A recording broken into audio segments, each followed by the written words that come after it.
Am dat drumul la live. Acum am dat drumul. Bună dimineața, Florinela. Perfect. Bună dimineața. Acum am ieșit și eu de pe unmute. Perfect. Vă mulțumim. O să începem această sesiune și aș vrea, o să schimb în engleză, însă ca să moderăm un pic, cum v-am spus și pe mail, o să vorbească Valer și Manuela și apoi continuăm cu sesiunea voastră, bine? Aș vrea să știu dacă e vreo problemă cu PowerPoint-ul. Ați încercat, știți să-l folosiți, e tot ok? Eu v-am rugat să mă ajutați, dacă se poate. Bine, da, știm, o să încercăm să... Dacă nu, sper să mă descurc. N-am mai folosit până acum PowerPoint pe prezentări de Zoom, dar o să încerc. Ok. Eu la fel, mai mult am folosit pe Skype, dar văd că e opțiunea de share screen și bănuiesc că dacă share the screen o să se vadă și prezentarea. Bine, perfect. Miruna? Okay? Da, tot cu share screen am mai făcut, e ok. Ok, perfect. Deci atunci începem cu sesiunea, cu primele cuvinte de bun venit. O să înregistrez, da?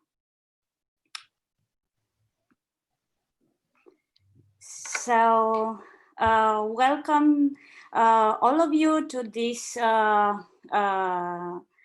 new edition of Telciu Summer Conferences. As we talked before, my name is Dina Mocanu and I'm one of the coordinators of this edition of the Telciu Summer School. Thank you for being here beside the strange social context, and before starting our first presentation, we would like to welcome you, and also I would like to give to leave a space for Manuela and Valer to say something about the conference and about this hard decision that we took to have the conference online. So thank you very much, and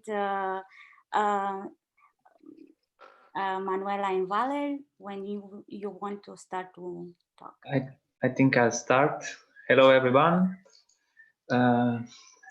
For me, it's a bit strange to welcome you online, not in Telciu. I'm used to welcome people in Telciu, which is my village.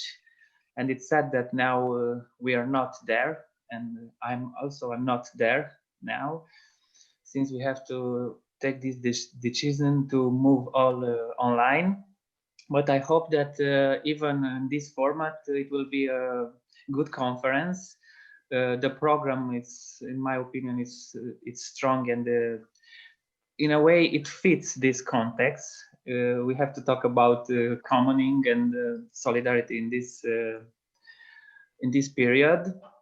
I just want to thanks to my colleagues, to Adina Mucanu, Adina Marincea, Anastasia Oprea, and also to Emil, Flora, and Vlad, Ovidiu Tichindereanu, and Manuela, and everybody else.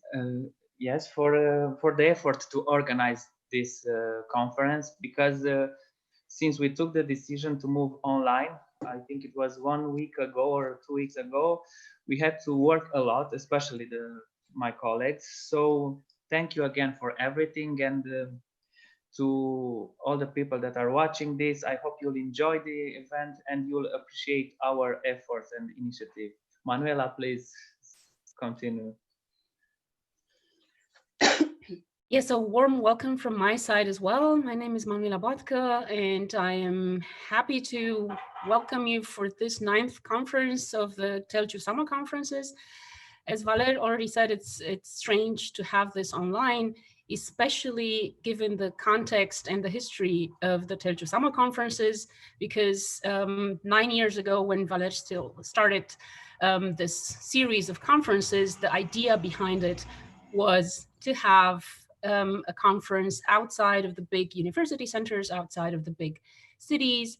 And so to assume the position from which one speaks in tackling a topic such as rurality, which is the centerpiece of our understanding of decoloniality, modernity, and rurality. So speaking from the village, about the village, is the mainstay of what unites basically all the summer conferences in Telciu. And so moving this to Zoom is really not assuming the location, but as you know, we don't have a choice. And basically, even the decision to have the conferences take place online this year has to do with responsibility for the context, because although Transylvania in particular and Telciu itself are not particularly affected by the pandemic, we don't want to bring it there. So taking responsibility for the community in which and from which and with which we have been thinking for the 9 years that the Telciu conferences have been happening is part of being consistent with a political and intellectual commitment, and also a social commitment. So the compromise solution that we have at least tried to incorporate is to give you a glimpse of Telciu, both politically, intellectually, and visually. As you see, I am in Telciu. For those of you who have been, I mean, we all speak from Telciu, but I am using a picture of basically what used to be the headquarters in Telciu, the place inside, or the garden outside of the tourist office, or the part of the main square, is also one of the places where we gathered a lot and where we showed documentaries and films. And I'm going to use throughout the conference, at least for the whole day, some more pictures, and at least try to use a couple of minutes to say something about each of them, so that you at least get a glimpse of how it is to have a conference in Telciu. And for those of you who have been and are missing it, to kind of soothe the longing for being in Telciu in this August month, which is, it feels strange for me to not be in Telciu in August, because that's what I do in August. So we'll try to compensate virtually. Going to the topic of this year's conference, Decolonizing Revolutions, Social Movements, Spiritualities, and Commoning, we had a very lively debate about how to frame the topic and what to incorporate in it. And we were very happy to get a whole range of interpretations in the form of your papers to the topic that we devised. We were thinking about how the historical conditions of this present moment do have to do with centuries of colonial domination, and contemporary and racist and patriarchal orders were forged through these centuries of domination, also through Cold War legacies, also through communist, totalitarian, and other types of authoritarian regimes. Well, at the same time, we have a whole setup where empires have been replaced by territorial nation states, or states that claim to be nation states. We don't know to what extent they actually are. Persecuting, marginalizing others in the form of the territorial nation state has not very much changed from what it was during empire. It just assumes different forms. So in that very broad context, and we're trying to frame the topic globally, decolonizing is for us a vision that we aspire to enact together across the three domains that we mentioned in the title, so social movements, spiritualities, and commoning. You've all read the call for papers or the announcement for the conference. That's probably why you're here, and you're interested in seeing what our participants have done with the topic. And I'm happy to announce that it was a very interesting range of basically ways of addressing this topic. And one of the first sessions or the first session basically that we're going to start with engages with that directly. We've called the panel Local Histories and Struggles, also in consonance with the idea that speaking from a place about a place is politically consistent and theoretically fitting. So what are, or how do local histories and struggles kind of relate to a global context in the sense of decolonizing, in the sense of understanding revolutions from below, understanding revolutions from the place from which they are thought out. And so this is how we start with the panel on local histories and struggles, part one, because we got enough papers to make two panels out of that, which really speaks to the importance of the topic for many participants, or for many who were interested in submitting papers. There is one change that I have to announce to the panel, because unfortunately Corina Lenard could not join us. So we have 3 papers instead of 4. But the good news is that the 3 present participants have a bit more time. That means 20 minutes per paper. I hope that is okay for all of you. And great. We are going to have all the 3 papers and then a discussion afterwards. Please place your questions in the YouTube channel yeah, I think that's the only option, right? The YouTube channel, okay. And those of you who are present in this session, please remember to mute yourselves while our presenters are speaking so that we don't hear any wild fauna or neighbors outside. But then moving directly to the topic, and our first presenter would be Florinela Giurgea from Târgu Mureș, who is going to talk to us about fascist and communist regimes versus Roma. So I'm really looking forward to your paper. You have the floor.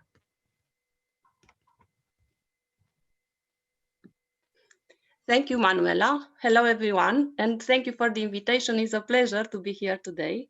For me, it's the first experience of Telciu Conference. My name is Florinela Giurgea, as you said. I'm a PhD of University George Emil Palade from Târgu Mureș, and in the following minutes, I will present you the subject of fascist and communist regimes versus Roma in Romania.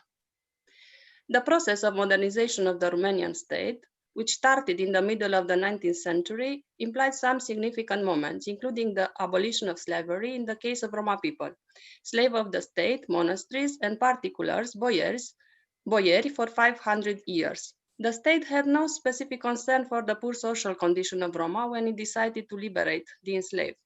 As a result, a migration phenomenon occurred. The first type of migration was exterior in Western states and America. The second from the Ottoman Empire. And finally, the third was interior, and Roma began to be seen as vagrants by law enforcement. In the interwar period, Roma movement formulated some political and social requests in an ample process of emancipation, which in some cases meant natural assimilation in the body of the nation. Roma were settled in the rural area and at the periphery of towns, mahalale. The nomadic ones were seen by the authorities and even by their leaders as a source of crime and disease spreading. Nomadism and ownership, allotment, most often in connection with the settlement solution, were 2 topics that frequently appeared on the agenda in that times. Roma were the main target of eugenics in Romania. In spite of the fact that this kind of theory has not been largely widespread, one of the exponents of the eugenic current in Romania was closely connected to the decision makers. For example, Sabin Manuela, director of Central Institute of Statistics, the main collaborator of fascist leader Ion Antonescu in so-called population policies, wrote a set of articles in 1930-1940 in which he appreciated that Roma is, and I quote, the most dysgenic influence to affect our race. He even declared that he's sure that Antonescu's government will have, and I quote, the historic task of making the epochal reform of our racial policy and drew up a program of racial commands in which he talked about a pragmatic solution for the Jews, combating the danger of racial influence of the Gypsies, Roma, and practical eugenic measures in order to improve the quality of population. He saw in Jews the most important problem of Romania, socially, politically, and economically, but not a racial one, because, he argued, the racial mixture between Romanians and Jews are very rare. The most acute racial problems of Romania was, in Manuela's opinion, Roma, who, and I quote again, aren't social values. He even stated that the ethnic group of Gypsies is the most inferior social one and more important in terms of moral value. And the Gypsy problem is the most important, acute, and severe in Romania because they mix it with Romanians and this affected Romanians' race. He argued for measures of embarrassment of so-called dysgenics, measures to implement until their complete sterilization.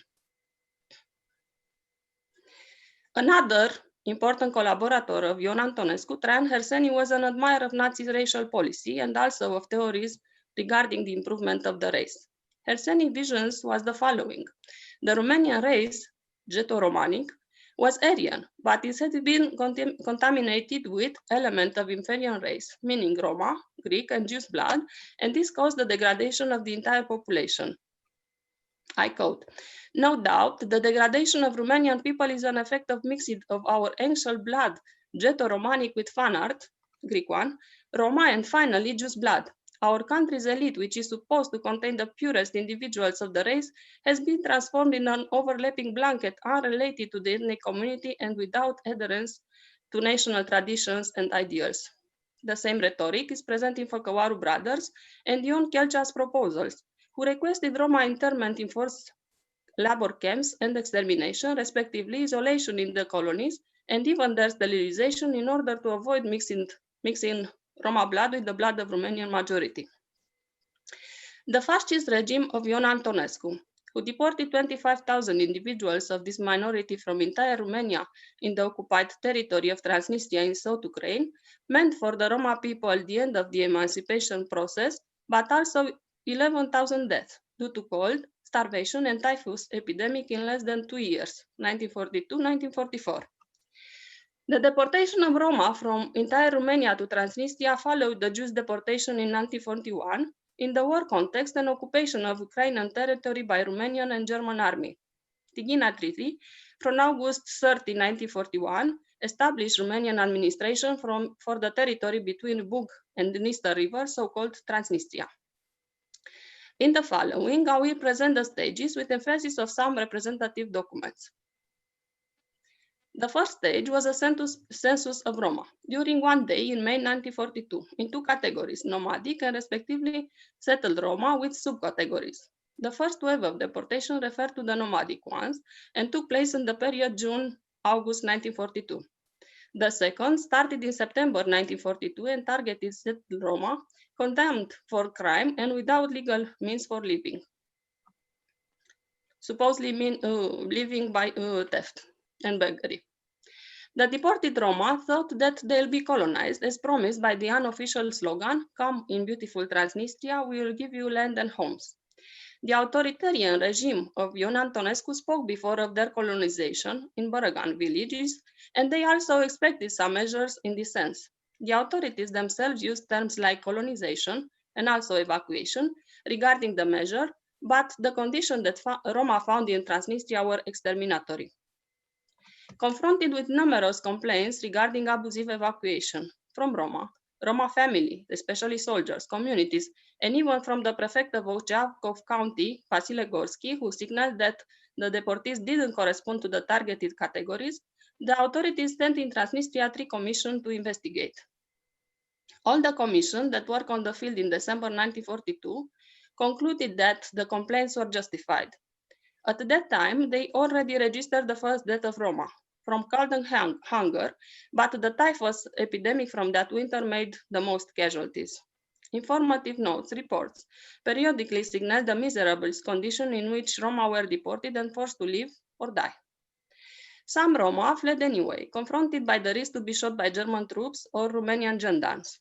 Those caught in Romania were evacuated again. In autumn 1943, spring 1944, they began to flee massively as Soviet troops recaptured Ukrainian territories. And now I'll present you some documents. Please help. I don't see it. It's okay?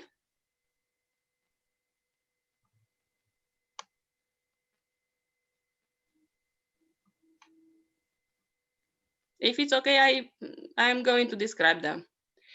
First is a letter from a group of Roma deported to Transnistria from the town of Pitești, addressed to Ion Antonescu. As you see, it's underlined. We fought under Romanian flag, and the description of their current state.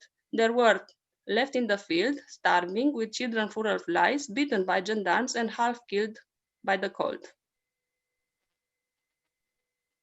The second document, from the Army's campaign bakery to the General Staff, presents the situation of Roma soldier Fieraru Nicolae, not nomadic, who was told that he would be deported in Transnistria just because he's poor. Next, it's okay? Okay.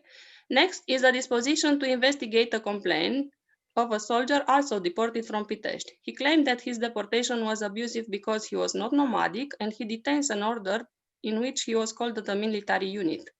He also spoke about the lack of food and houses in Transnistria, and that he was put in the situation to bribe authorities in order to return in the country, where he found his family in a desperate state and their house destroyed by an assistant of the mayor.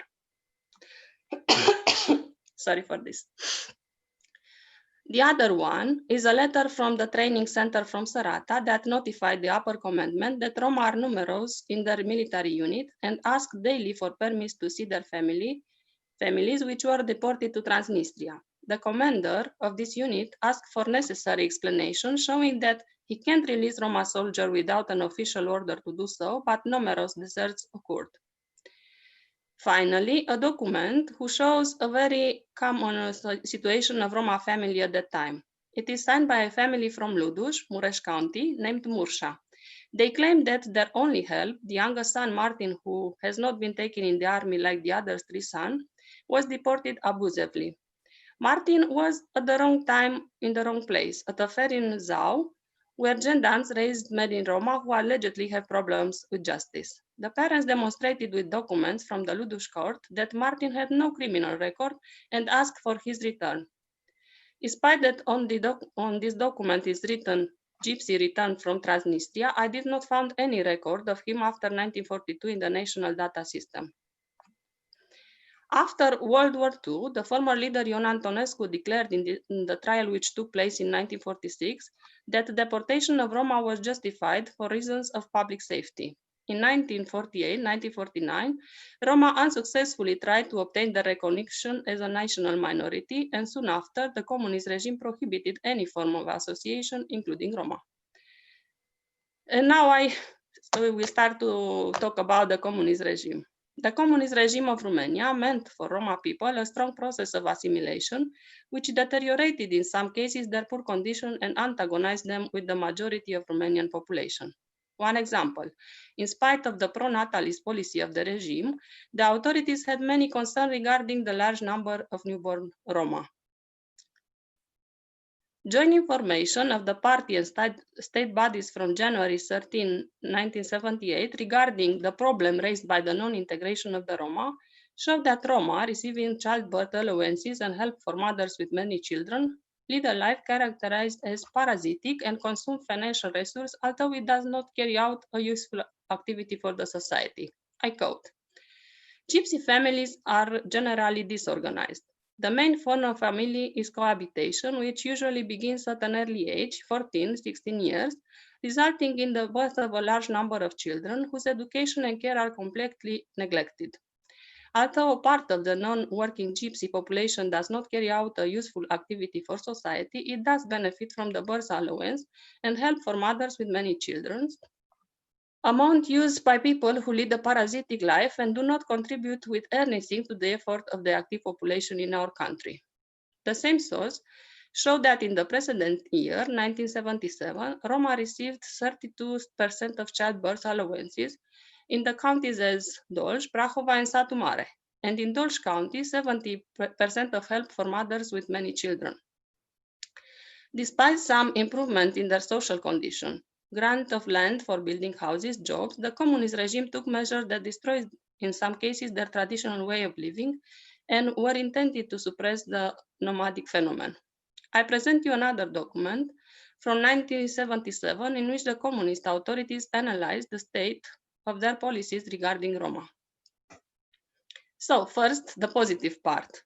Our local authorities have acted to establish the Roma in the localities and to engage them in productive activity. Nomadic and semi-nomadic Roma received land, were helped to build houses, and they were attracted to industrial factories and agricultural cooperatives. They were registered.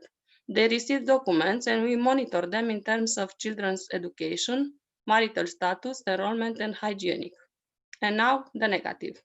In spite of all these measures, many of Roma, 80,000, quote, do not carry out any productive or useful activity for the society, although they are fit for work, refusing employment or leaving the job in a short time with all the protective tools and equipment. The document reveals also that most of them live in unsanitary conditions in tents or on the outskirts of cities in overcrowded homes. Some received housing but brought damage and sheltered their animals in there. Many evade sanitary control and sanitation, have various diseases with mass expansion. Many are illiterate and semi-illiterate, and a good part of the children enrolled in school are withdrawn. In conclusion, the fascist and communist regime of Romania saw Roma as a social problem because of their poverty. This vision is maintained even in the present days. Thank you. Thank you so much, Florinela. That was also very compact and informative at the same time. So I think we're going to have a lot to discuss. And thank you so much for keeping time as well.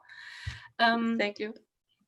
Next, we're going to the paper by Miruna Butnaru Troncotă from SNSPA in Bucharest with the title Reimagining the Balkans 20 Years After, Critical Perspectives on Europeanization Through the Lenses of Postcolonial Theory. Very much looking forward to your paper. Miruna, you have the word. Hello, everybody. Let me share the screen. Is it working? Is everything okay? Do you all see it? Okay. That's a photo I've made in Bosnia and Herzegovina, which I hope will become the cover of my future book on this topic. So please bear with me because I will address different disciplines, and because I saw also that this panel is very mixed, I will do also a bit of introductions in each of the disciplines that I'm using in order not to use a lot of jargon. But the idea is to try to offer a theoretical overview on how the Balkans were first imagined, and if there is to reflect on the possibility of reimagining them, using all the, let's say, lessons learned and the contribution brought by the postcolonial theory, applied to the very booming literature on Europeanization, right? So I try to connect it with EU integration process, and I try to identify elements of symbolic reconstruction in EU studies. But I wanted to start with an anecdote. Probably some of you know it already, but I found it very telling for what I'm trying to say. It's written by an British historian, Timothy Gorton-Ash, who recalls this event in Bosnia in the early days of the siege of Sarajevo. There was a photo of a half-ruined post office with 3 graffitis on it. And the first graffiti was saying, "This is Bosnia." The second graffiti was saying, "This is Serbia." And there was a third graffiti saying, "No, you idiots, this is a post office." And the addition was that a historian could say, "No, this is Europe." So this fight between rewriting graffitis in understanding the post-Yugoslav space as part of Europe would be my main target. So I'll explain also a bit of my personal positioning on the topic, because we all know this self-reflection is important for decolonizing theories. this is part of a broader research project, which targets analyzing Balkanist discourses, mainly containing in stigmatization and exclusion as part of the EU integration process of the former Yugoslav republics and Albania. So whenever I mention Balkans or Western Balkans, as it is used in EU jargon, I refer to the 6 republics from former Yugoslavia and Albania as they have been defined in relation with the EU. I'm also building on trying to bring this critical perspective on the process of othering as part of Europeanization. So this will be, let's say, the main concepts. So first of all, I'm trying to, I will shortly define Balkanism because I'm trying to reinterpret it and looking at how it changed. Okay, so we all know Todorova's concept. Hopefully it is already very canonic, but it has changed in the last 20 years. So I'm trying to do also this theoretical mapping of how Balkanism changed in various discourses, institutional and cultural discourses. And for that, I'm using postcolonial theory in order to see what was improved in understanding the Balkans with postcolonial lenses. Of course, in order to achieve this target of reimagining the Balkans based on what postcolonial theory has brought to the table, first of all, we need to understand how it all started. And we need to understand this collision of various narratives on the Balkans, because discussing and analyzing Balkanist discourses, it tackles the core identity building processes. First of all, what the Balkans were and what they should be. And second of all, of course, is what Europe is and what it should be. So it's like very profound identity theoretical discussions. This strand of theory that I'm referring to, it's called a critique of Balkanism. Well, it doesn't have a proper name, but most of the authors named it that way after Todorova. So after understanding how the Balkans were imagined, the idea is to, and this is what I'm trying in this paper and what I would like to discuss with everybody, to propose a way of reimagining it in a non-colonial way, decolonizing the concept of Balkans, if you want, right? I was mentioning my personal motivation on the topic, just I'm building very much on Todorova's own experience with the fact that, of course, I'm not a resident of the Balkans, but at the same time, Romania is part of the Balkans or perceived as part of the Balkans. So I always had this on and off gazes to the Balkans as an insider and as an outsider at the same time. And I think this helped me a lot in my fieldwork research in Bosnia and Kosovo in positioning myself as a Romanian female researcher.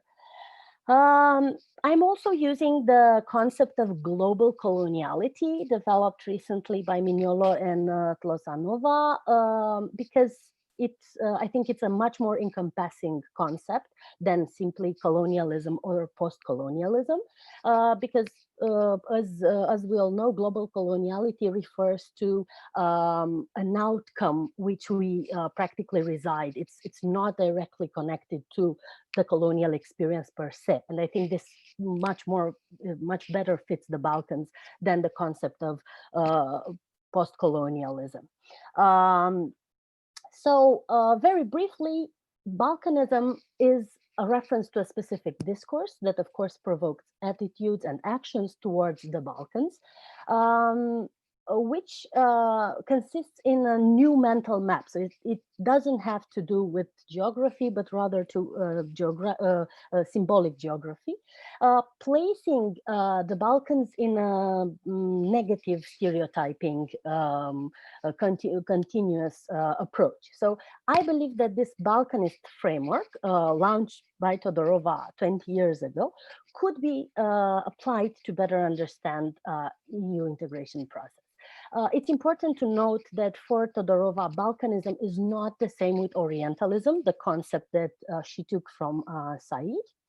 And it's interesting that Balkanism, it's also applied inside the region. So it's internalized by the people in the Balkans, and they apply it also among themselves. And this is something that Bakic and Haydn wrote back in 1995, discussing the fact that for the people in the Balkans, the other is all the different ethnicities. So for the Serbs, Serbs use Balkanist discourses against Croats, Bosniaks use it against the Serbs, and so on. So we might call it, this is an intra-Balkan Balkanism, which is very different than in other parts of the world.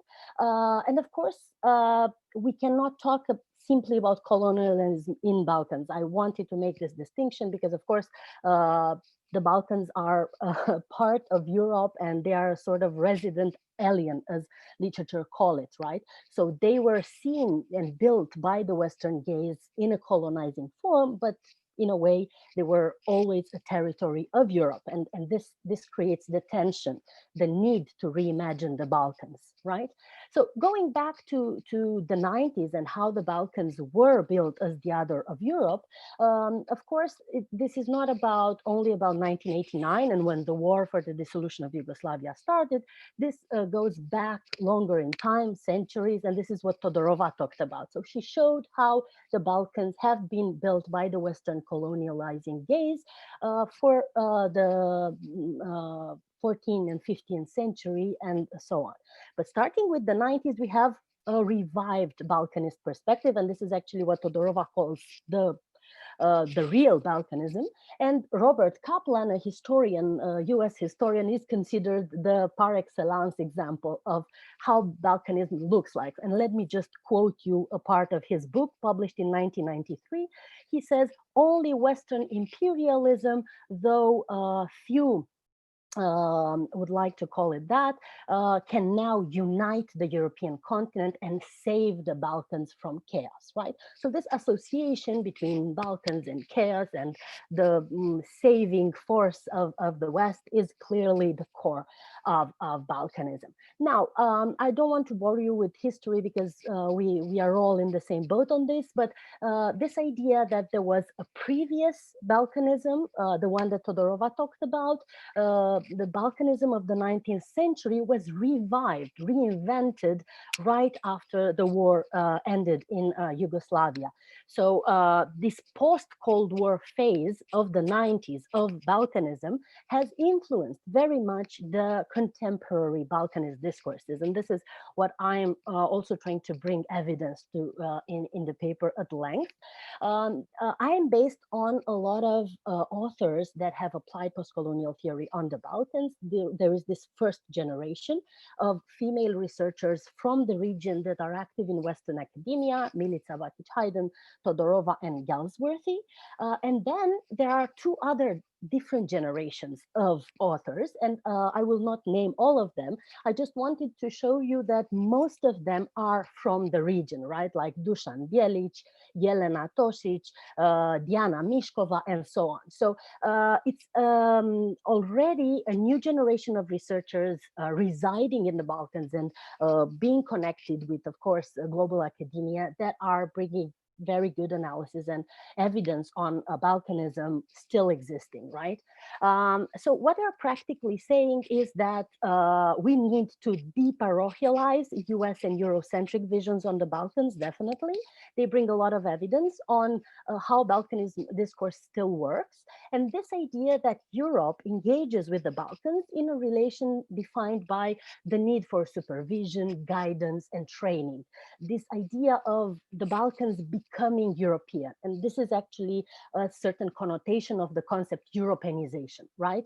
To become European. This already involves the fact that the Balkans are not European and they need to become European, right? So this is the core of the Balkanism critique that these authors bring. Now, I'm also coming from the mainstream EU enlargement literature, which defines Europeanization in very technocratic language. So practically, I'm trying to combine this very philosophical and post-structuralist discussion with mainstream positivist literature on enlargement that practically tries to neutralize Europeanization as a simple technocratic process of gives and takes, right? Of course, things are not that innocent. If you Google now Europeanization of the Western Balkans, you'll find more than 30,000 results. So this is a very hegemonic concept. That's why I'm trying to deconstruct it. Now I'm going into the second phase, let's say through the final part of my paper after all this theoretical discussion, how to apply postcolonial theory on this hegemonic concept of Europeanization, which is in EU studies, right? So if you look at Europeanization from a colonial perspective, then you try to understand that it's not just about defining the Balkans, but it's about the EU mirroring itself, right? EU trying to define its better self, right? And in order to do that, you need to use a lot of depreciating language against the other. And this is something that we have witnessed in all colonial experience as well. But also the situation of the Balkans and the EU brings some novelty in this. In my previous books, I tried to offer a postcolonial definition of Europeanization, but I will not bore you with that. But practically, the idea is to include concepts such as subalternity, Balkanism, mimicry from postcolonial language into EU enlargement theory. So my main observations regarding a postcolonial perspective on EU integration of the Balkans. First of all, we are talking about a process of othering the Balkans in the 90s, which was based on distorting realities based on stereotypes. And there's a lot of literature and evidence on that already. The other element that we can bring from postcolonial theory is, of course, hybridity, and this idea that there is not one Europe, there are multiple Europes, and Manuela also wrote very good on that. And the same, there is no one Balkan, right? This idea of homogenizing a very, very rich and diverse region is an act of colonial gaze. There are multiple Balkans, so we need to denounce forced homogenization, and we need to discuss about fluidity in identity building in the Balkans and show the multiplicity of the Balkans. The third element is, of course, trying to give voice to the local gaze, to the voiceless, as we say. So to fight against silencing minorities in the Balkans, and of course, what Chimamanda Adichie discussed about the dangers of single stories. In the 90s, we had the Western single story on the Balkans, and the idea is now we have a very rich literature, critical literature against this homogenizing force, and we need to discuss about the Balkans in their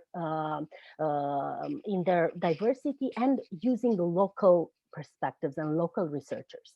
And the fourth element is the question of power and agency, which kind of lacks in Europeanization literature. Nobody talks about the huge asymmetry between, of course, the negotiating parts.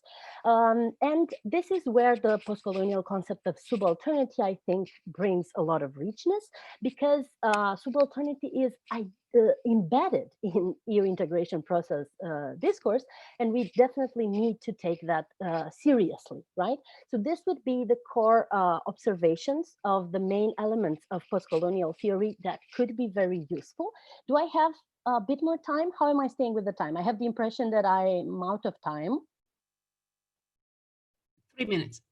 3 minutes. Okay. Because I wanted also to give 2 examples. In my paper, I will refer to more examples. But there were 2 triggers, 2 moments when there was a revival of Balkanist discourse. And I wanted to end with these examples in order for you to see how this new theoretical construct is at work. First, there was the refugee crisis in the 2015 when we had the Balkan route. So there were refugees going through the Balkans and entering Europe. And that was a moment when international media suddenly reopened the Pandora box of Balkanist discourse.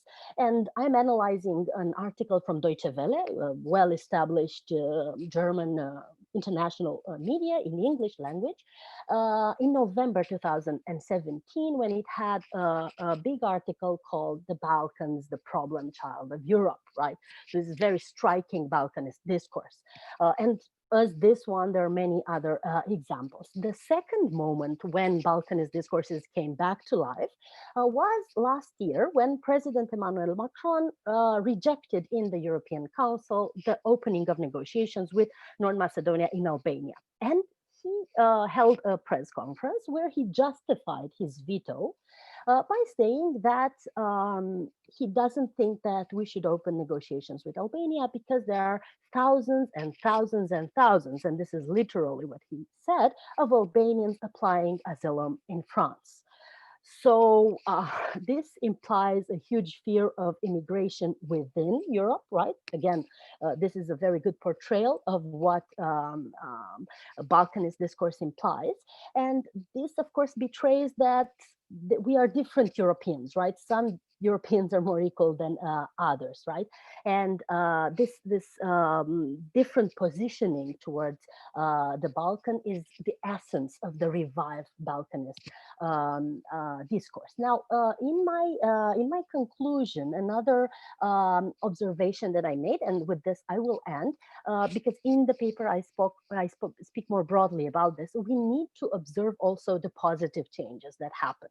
I'm not sure about the source, so I cannot say that the post-colonial theory or scholars have influenced EU policymaking. Maybe that's a bit too much to say, but there have been some changes. And one of them, for example, is a video made by the DG Enlargement of the European Commission in 2012 called, it's a 5-minute video called "So Similar, So Different, So European." Well, okay, it sounds nice, unity and diversity and so on. It's not unproblematic. It has also some problems, and I wrote them in the PowerPoint, what can be problematic about this. But in this video, you have images of, for example, seaside, and they say, do you think this is Italy? Guess again, this is Albania. Then you see some fancy buildings, and they say, do you think this is Frankfurt? No, guess again, this is Ankara. Right, so they're trying to build on similarities between the Balkans and the European cities in order to try to educate people that the Balkans are like us, right? But of course, this in itself is a bit problematic because it reenacts the difference in a way. But it's a change. And the second change would be the fight over the term Balkans and Western Balkans. They realized that it's not okay to use Balkans anymore, so they invented this concept of Western Balkans, which is, of course, almost the same. I mean, it had inherited all the problems. And then now there is this tendency to use Southeastern Europe. So in order to take the Balkans out of the concept because of the negative stereotyping. And this gesture again is very problematic, but I think we need to end in a sort of positive note and to say there is a change in the last 20 years in the EU official narratives towards the Balkans. And of course, the Balkanist discourses of the 90s sometimes are still revived, but some important changes in public discussions on the Balkans are visible. That would be my main observation that I would try to open it for discussion with you. Thank you very much, and sorry if I took a bit too long. No, perfect timing. Thank you so much, Miruna. And we have a lot of food for thought. So please, everyone who is already reacting on YouTube with questions, keep your questions in mind or write them in the YouTube channel. We will have plenty of time to discuss all presentations and of course, also this one. Now I can see we're already switching to Alexandra Ana's presentation with the title Decolonizing Feminism, the NGO-ization Paradigm Between Global Circuits of Neoliberal Power and the Politics of Location. Alexandra Ana is a teaching fellow at SNSPA, and I'm very happy to give you the floor. Please.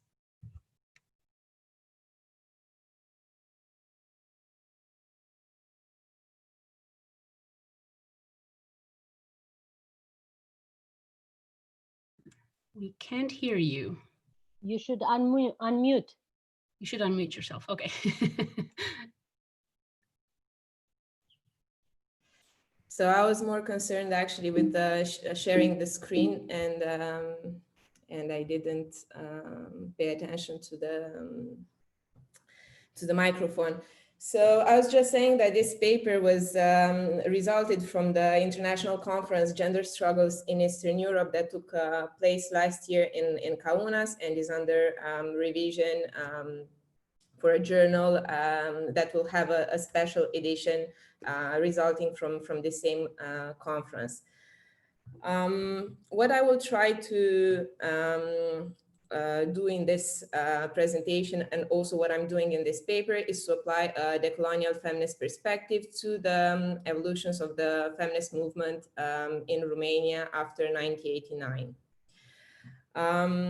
The establishment of the World Conferences on Women starting in 1975 in Mexico and following the next decades in Nairobi and Beijing contributed to an engagement from the part of the states to create various institutions to protect gender equality and non-discrimination, which opened the opportunity of various feminist activists to participate in the official politics. So scholars argued that there was a global gender equality regime that became established, and when activists gained access to the politics through official channels, they changed tactical repertoires from contentious actions to professional NGOs. There was the donor dependency that interfered, which put a lot of pressure in terms of bureaucratization and accountability mechanisms that left new feminist organizations with fewer resources to work within communities or to engage in more contentious actions. Anyhow, the idea is that there was also an etiquette about the feminist movement as being depoliticized, demobilized, and co-opted. There was this debate regarding feminist NGOs as either the neoliberal imperial evil or the saviors of the humanity. However, if one would account for the imperial and racialized history of the feminism and role of coloniality and inter-imperiality in the construction of the myth of modernity, we would see and we would be able to reveal the complex history of women's movements and the fact that not all of them, they are uniformly progressive or radical, and that there were different trajectories and temporalities in functions of the evolutions of each state. The aim of this paper is to apply this decolonial analytic to the institutionalization of the feminist movement in Romania, to make the link with new forms of governance, and to show what kind of feminism became mainstream in the public debates, and the role played by the political opportunity structure, and also to show who and what has been left out by mainstreaming a certain form of feminism and what were the mechanisms of exclusion. I will conclude with crossings and travelings as coalitional gestures towards the buildup of more relational identities and the challenges encountered by activism. I'll make a brief summary of the theoretical framework, so the decolonial perspective, and also the various contributions from Eastern Europe and decolonial feminism. So a decolonial analytic would address the history of the Western modernity that rationalizes coloniality and by normalizing certain forms of knowledge that contribute to subordinate certain people. And it locates at the beginning of the modernity the emergence of capitalism and of coloniality of power with various consequences, such as the colonial difference or the internal external imperial differences. The contributions from Eastern Europe to the decolonial theory questioned the dominant trends that subsumed state socialism to capitalism modernity and showed that state socialism was partially complicitous and partially resistant to the capitalist colonial modernity. So it actually contributed to interrupt the flows of the global capital. On the other hand, the contributions from decolonial feminism, and especially from Maria Lugones, show that gender is a modern colonial imposition by showing that the production of race is integral to the production of gender. and that the Western gender construction only applied to humans, and since the colonized and the enslaved were denied humanity, they were also denied gender. So gender becomes a sign of belonging to humanity, which is not universal, but irrevocably white, European, and modern. And we all remember the discourse of Sojourner Truth and her question, "Ain't I woman?" that I think reflects also this argument. Decolonial feminism helps reveal multiplicities and erasures and argues for a kind of pluriversality that is conflictual, showing contested narratives and new paths to imagine deep coalitions and create a liberatory potential by engaging in complex communication, crossings towards other worlds, even though there is the risk to be rejected, to be in situation of discomfort, or to endure painful confrontations.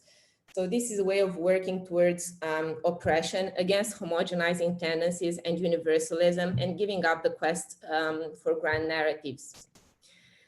In Romania, the institutionalization of feminism can be related to three domains. Within the government sphere, the establishment of an institutional architecture for gender equality and non-discrimination was supported by the process of EU accession, and this phenomena was named as room service feminism in order to show the import character of norms and practices coming from the EU. In the academia, gender studies were established in Bucharest, Cluj, and Timișoara. In Bucharest, there was an initial failure to integrate class and anti-racist perspective. In Cluj, the gender studies program became more visible after class was rediscovered in the public discourse. And the third pillar of institutionalization is the buildup of civil society and women and gender equality NGOs as formalized civil society structures with the support of various international programs. During the first decades after 1989, there was a rhetoric of catching up with the lost feminist wave in the sense of, with the help of advanced democratic states and international entities, the aspiration towards feminism and Western style modernity would be able to be, let's say, accomplished. Among the scholars of feminism in Romania, Mihaela Miroi was arguing that the lack of the second wave feminism matters considerably in terms of continuity, coherence, and a sense of history in terms of women's rights. And she argued that the post-communist era must recover the feminism of affirmative action and equal opportunities to resist modern patriarchy, post-feminism, and the room service feminism as a form of EU paternalism. Oana Băluță, scholar and academic, she was also asking and problematizing in an article in 2010 in Dilema Veche that post-1989 feminism was facing a dilemma. Can we embrace the third wave of multiple differences between women, which divides women in various groups without the second wave that draws attention to the fact that women share a common condition? And she's arguing that Romanian feminism has a gap created by communism and needs to recover a huge difference compared to the Western Europe and the United States evolution of feminism. However, second wave feminism and the universalization of the feminist evolutions, especially through the wave metaphor, reflects the hegemonic tendencies to universalize a particular history of feminism that is Western. The second wave's hegemonic tendencies have been criticized as universalizing the white heterosexual middle class women's experiences of oppression. So while in the modern colonial system, the heterosexual white man was chosen to represent the face of humanity, the heterosexual white woman was chosen to represent the face of feminism and of women's emancipation. And critics are arguing that universalizing these experiences was only possible by erasing and denying humanity of some others. The consequences of this have been explored at international level, but also in Romania, this had direct consequences on the lives of those excluded. The second wave framing of domestic violence, empirically analyzed by Crenshaw, who coined the terms of intersectionality, also shows this process of exclusion through a universalizing framework. And also the fight for reproductive rights shows that birth control discourses and policies are not the same for everyone. In the United States, they were based on racist eugenic theories and made the experiences of African-American women, for example, Mexican women, to be different through coerced sterilization, for example, and genocidal, some would argue, compared to the white women's experiences of liberation through access to family planning. And the same was true with respect to Roma women in Romania and in other countries after the 70s. During the last years, we had the liberal deputies Rareș Bugla proposing the sterilization of Roma women and other extremist groups as well. And here we can see the picture of an activist, Carmen Giurgea. I think her message symbolizes very well exactly this distinction between the impact of reproductive rights on different women. Who is afraid of Roma women's uterus?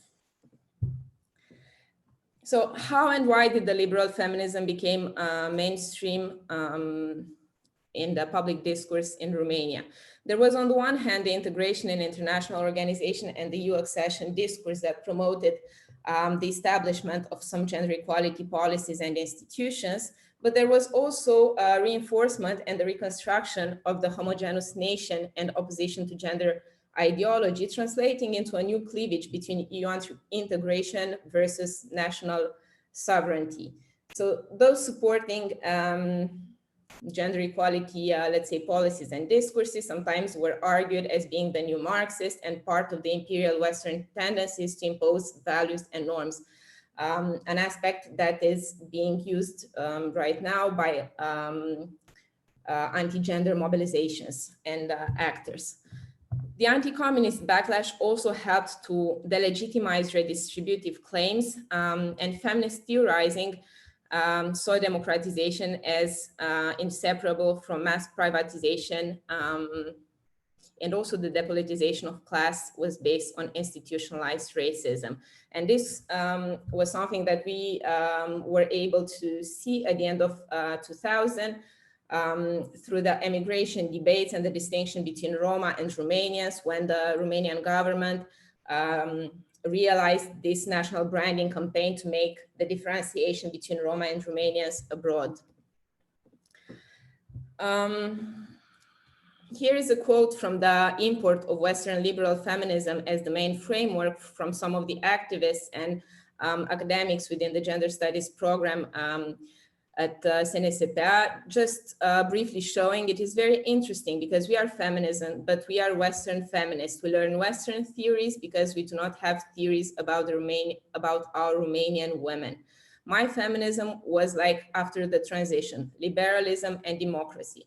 So we can see exactly the kind of discourse that was that became quite generalized in the academia in the beginning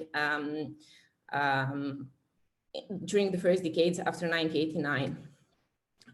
Carmen Giurgea, founder of Eromnia, she recalls her experiences in the same program and within the feminist movement initially, saying that while Roma women talked about access to basic utilities and feminist colleagues talked about gender quotas and political representation, asking herself, where do all this leave me as Roma women? Where are we in this story?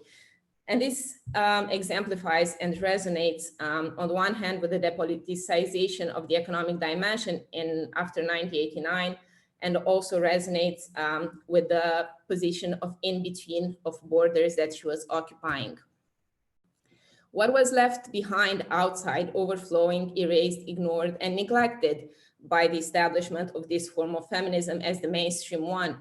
On the one hand was the Roma feminist movement, Roma activists organized since the beginning of the 90s, alone or together with men, They collaborated with the more mainstream feminist movement, and sometimes the crossings, interactions, and encounters were also disturbing and traumatizing, as, for example, Nicoleta Bițu recalls from one of the Soros Roma Women's Initiative meetings when she was being asked about palm reading. So we can see this framing as exotic others or as problems to be solved in the emigration debate of Roma.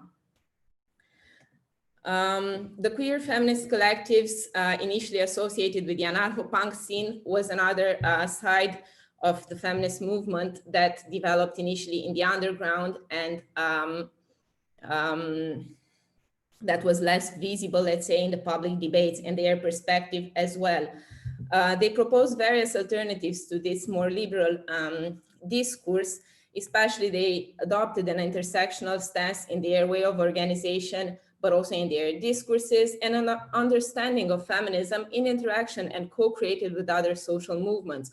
So they engaged with other protest activities such as the anti-NATO protests, the University Square protests, and also the more recent participation in the housing movement, showing the need to go beyond single issue movements to do a process of bridge building for a wider version of social justice. There was also traveling, crossings, and encounters, moving beyond strategic coalitions between various feminist groups, such as the gender coalitions, the anti-discrimination coalitions, in which both, for example, Roma feminist organizations and more, let's say, mainstream professionalized NGOs are participating. So while the political opportunity structure supported the growth of a universalized liberal feminism that defended the experiences of women as being common, the recent years, the financial and the refugee crisis opened this, this opportunity structure for the process of bridge building at the level of discourses to bridge between ethnicity, gender and class, but also between movements to move towards this interaction with other social movements into a wider social justice fight. So the role of the people inhabiting liminal in-between spaces were crucial in order to make the connection between movements and organizations. This would help to drop the enchantment with women, the universal, and begin to learn about resistors at the colonial difference, as Lugones was saying. There is another quote by Carmen Gheorghe, which I think is very relevant in exploring and showing this process of exploration, feeling around, and the border places and the interaction within various spaces and movements, resonating with the notion of tantear of Lugones. So practically all these years I had been in an organizational environment, worked in many types of organizations from left to right, academic, grassroots, Roma and non-Roma, try to enter the environment to learn something, to take it from there and bring it to another environment, to see where she fits and where does it leaves her. So this reflected somehow in her work that while engaging in strategic coalitions at more formal level, she also tried to explore, feel around, and move towards deeper coalitions with other movements and activists. There is a problem because how would you cross over without taking over within decolonial feminism, and that decolonial scholars are posing? While there is a need to engage in complex communication in these processes of crossing, of exploring around, there is also the risk of producing states of affective disease, feeling threatened, incompetent, tolerated, or an unwanted insider. So conflicts might arise. And I show here the example of the PolFem campaign, which I think is relevant to show the difficulties sometimes encountered when we share different feminist perspectives. So this was a campaign to draw attention on the political participation of women, or the lack, the lower participation of women in politics, that has been criticized by some queer feminist activists as being a reappropriation of the drag by privileged person, especially white heterosexual, although that was not necessarily the case, or it has been argued differently. Anyhow, this might have been perceived as something, as failed communication, as a failed encounter, but decolonial feminism shows that it is only through these forms of exchanges, traveling, crossings, and going towards the others, even in those places where we might feel uncomfortable or threatened, that we might reach the possibility to create deep coalitions between different structural struggles. And this should be done with responsibility and love. So what I have been showing is that institutionalization was embedded in the global circuits of the neoliberal governance. I didn't have too much time to talk about neoliberal bureaucratization. That would have been necessary, but it is in the paper. I have showed how the political opportunity structure contributed to the establishment of a certain kind of feminism in a universal form, and especially a liberal form of feminism, whose power lays in its claimed universality, which is actually a form of particularism based on the erasure of multiple and relational identities. And we have seen the forms of feminism that have been marginalized in the mainstream discourse, specifically Roma and queer feminism, while showing what was left behind, erased, and overflowed.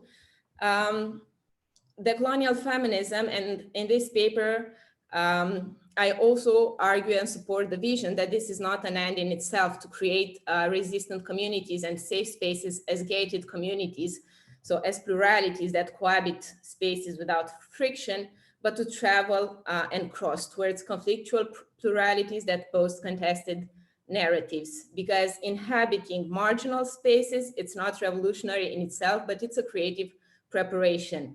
So there is an invitation to engage in complex communication across different perspectives and different subjugated positionalities towards the creation of deep coalition. And while this might be awful, it is one way to overcome single issue struggles and to connect different forms of oppression. Thank you very much. And sorry for depassing the time.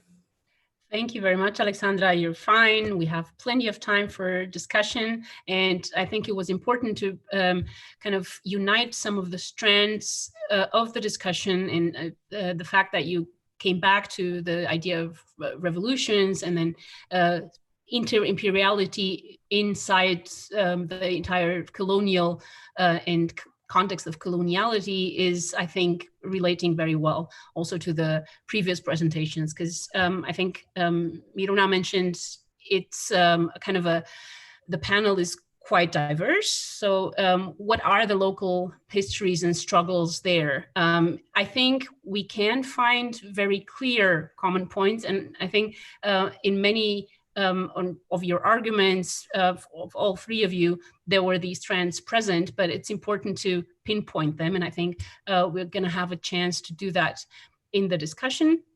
We have plenty of time, like I said, and we already have a couple of questions in the YouTube channel. So Ovidiu, you would be third on that list so far.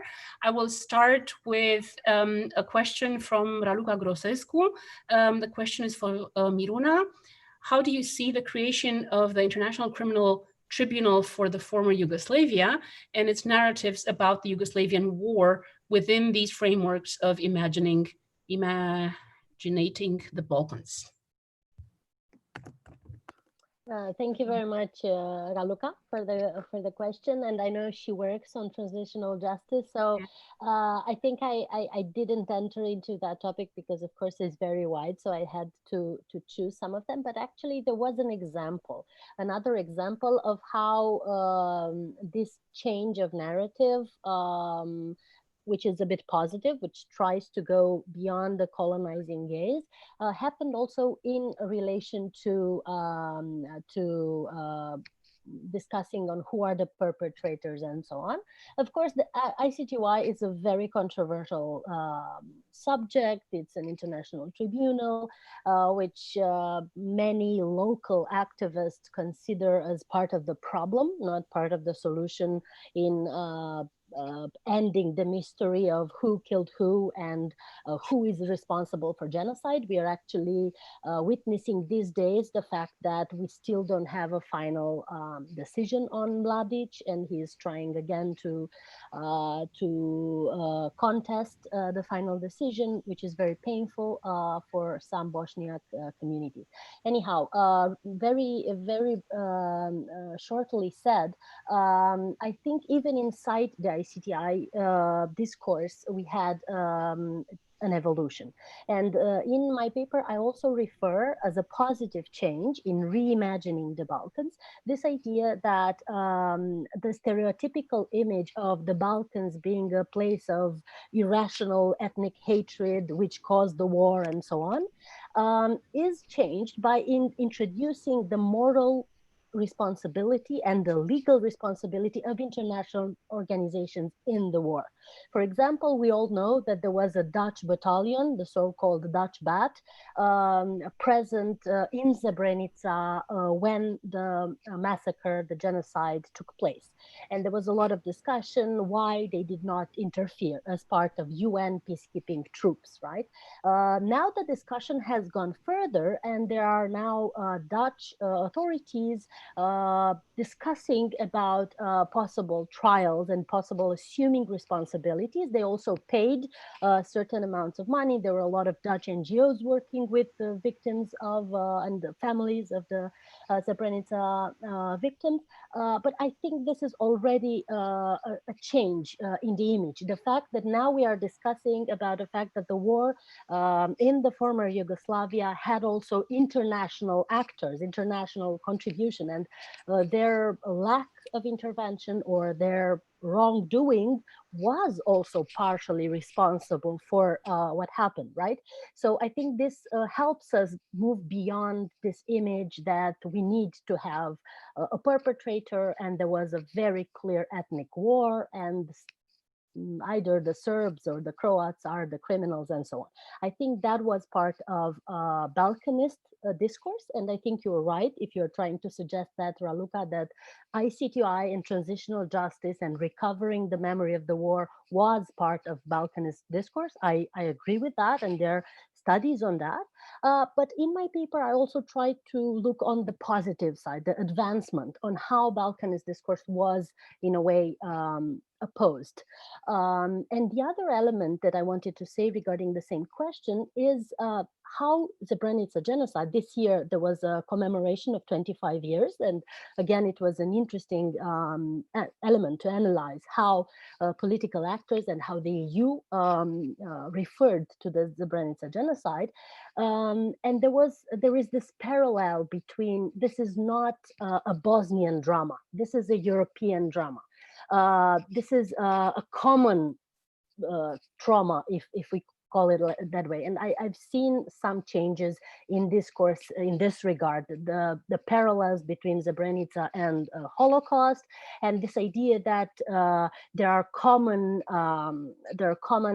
traumas that relate Western gaze with the Balkans, which again imposes a different discourse, a reimagining of the Balkans as part of our history. And I would say that this is a positive evolution.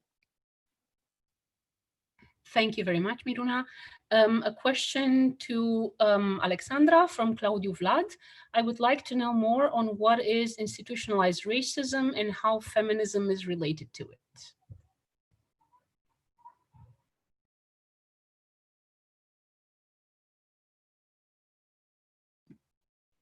I just unmuted myself.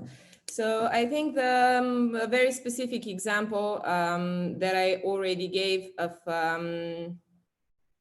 policies regarding reproductive rights and especially related to forced or coerced sterilization can be an example of this practice of institutionalized racism and the way it is related to feminism. How it is related to feminism, it is so that during the second wave of feminism, for example, if we naturalize this metaphor of waves in the United States, the discourse regarding reproductive rights was privileging white middle-class women for whom these policies were liberatory. Access to the birth pill, for example, it was seen as something emancipatory, but it was emancipatory just for certain groups of women, because as it was the case for Mexican women or African American women, they were targeted by different forms of policies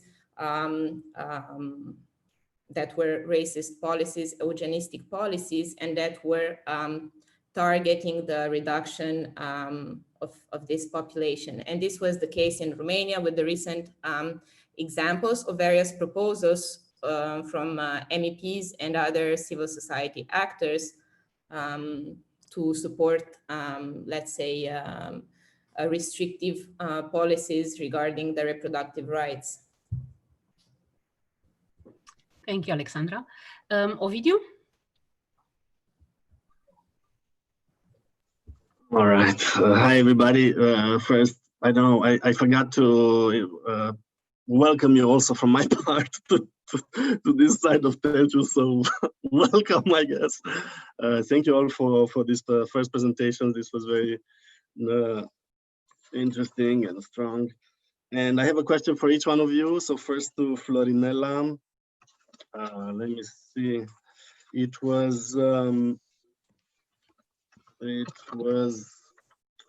on yeah, like to try to bring to the analysis towards our historical time, or at least the historic space time of the post-socialist transition.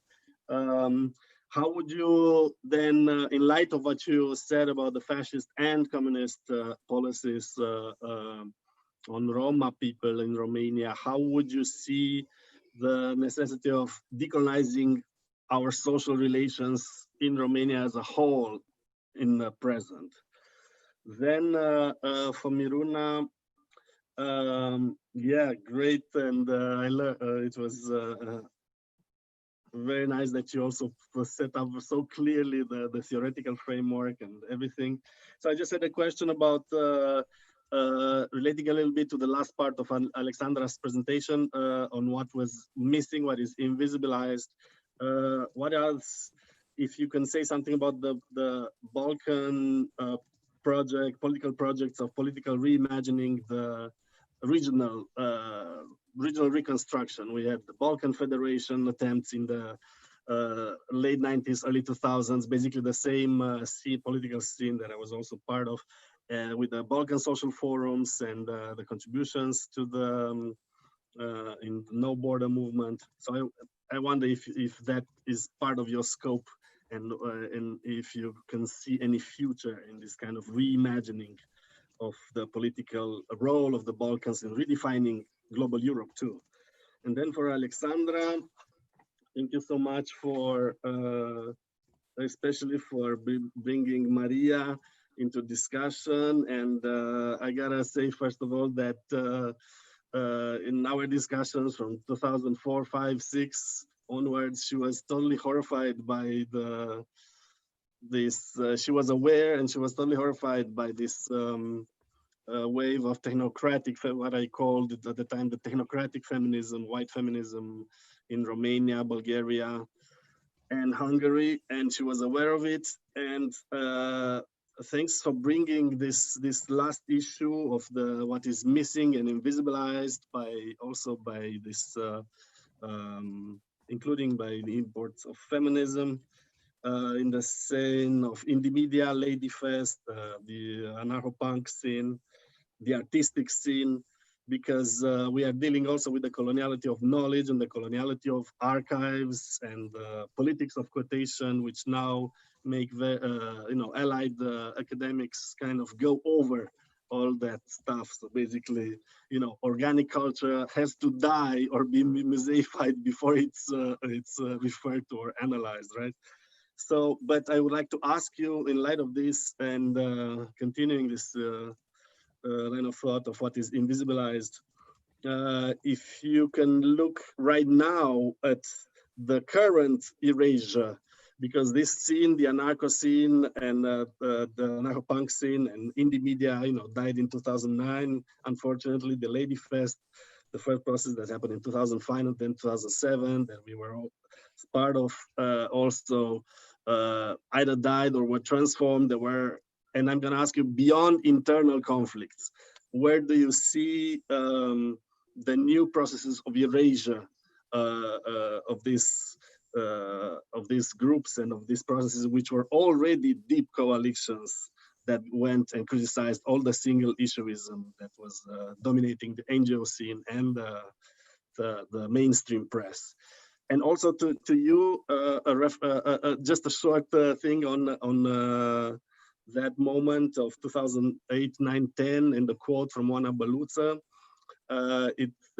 Maybe it is worth saying that at the time, Dilema Veche was, it was an act of courage of her to publish that article, because Dilema Veche was publishing at the time not only racist but very misogynist pieces in a regular way. And so that piece, even though it is still, well, it still pays homage to the dominant anti-communism and Eurocentrism of the day, it was definitely a special appearance. So that's it from me. Please go ahead and answer. You can maybe answer in the order in which Ovidiu asked the question. So maybe start with Florinela. Okay, thank you for the question, Ovidiu. As we all can see, in spite of many programs, the problems, especially social, of Roma communities in Romania, but not only in Romania, in all EU member states, remain unsolved. In September, it will be a vote in European Parliament on a resolution on Roma rights, with emphasis on monitoring the money for projects who targets Roma.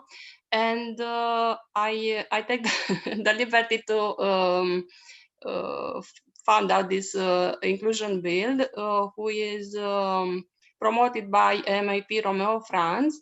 So Roma inclusion bill going before European Parliament. MIP Romeo France is calling upon everyone to support the resolution before the European Parliament, which could, for the first time, place an obligation on EU member states to carry through those previously lapsed and failed strategies designed to aid marginalized and excluded Romani communities.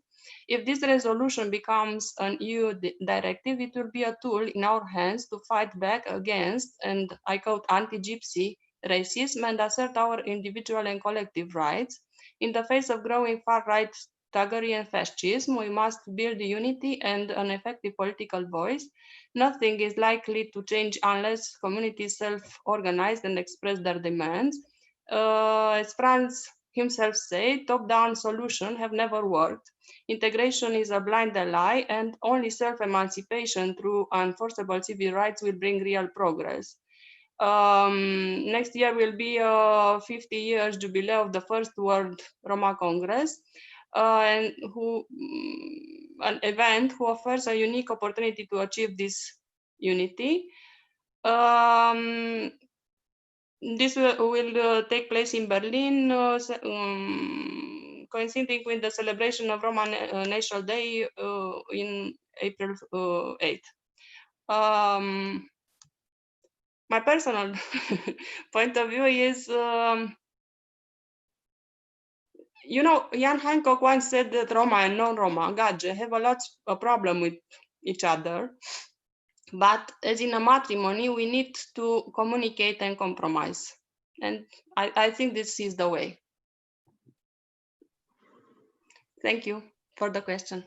Thank you. Miruna? I also wanted to add to that let's not forget that marriage is a very patriarchal institution, right? So maybe we should not give the example of marriage. I quote from a man. Sure. Okay.